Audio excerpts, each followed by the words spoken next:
వైద్య సేవల్లో లోపాలను అధిగమించేలా చర్యలు తీసుకోవాలని వైద్య ఆరోగ్య శాఖ మంత్రి సత్యకుమార్ అధికారులను ఆదేశించారు. కొత్త సంవత్సరం ప్రారంభాన్ని పురస్కరించి బుధవారం వైద్య ఆరోగ్య సిబ్బందికి ఆయన బహిరంగ లేఖ రాశారన్నట్టు వార్తని హైలైట్ చేశారు. లేకపోతే సాక్షి, కష్టాలు చెబితే కస్సు బుస్సు అంటూ ఫలితం లేని రెవెన్యూ సదస్సులు మళ్లీ కలెక్టరేట్లకు జనం పరుగులు. అందిన ఆర్జీలు 1.75 లక్షలు, సదస్సులో పరిష్కరించిన 12,000. అవే సమస్యలతో పరిష్కార వేదికల వద్దకు పోటెత్తుతున్న బాధితులు. రెవెన్యూ సదస్సులకు జనం రాకపోవడంతో టీడీపీ కార్యకర్తలు సానుభూతి పరులు తరలింపు.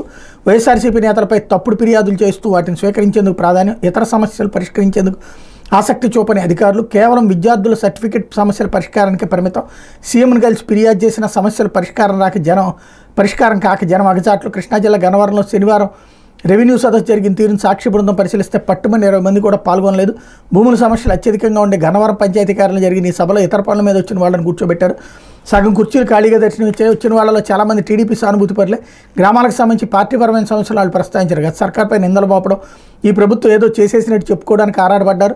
తహసీల్దార్ ఇతర అధికారులు ప్రసంగించిన అనంతరం వెంతలు స్వీకరించారు. ఇదంతా కేవలం గంటల లోపే ముగిసింది. ఉదయం 9 గంటల నుండి సాయంత్రం 5 వరకు జరగాల్సిన కార్యక్రమాన్ని తూతూ మంత్రంగా జరిపించారన్నటువంటి వార్తని హైలైట్ చేశారు. ఇకపోతే హంద్రీనీవా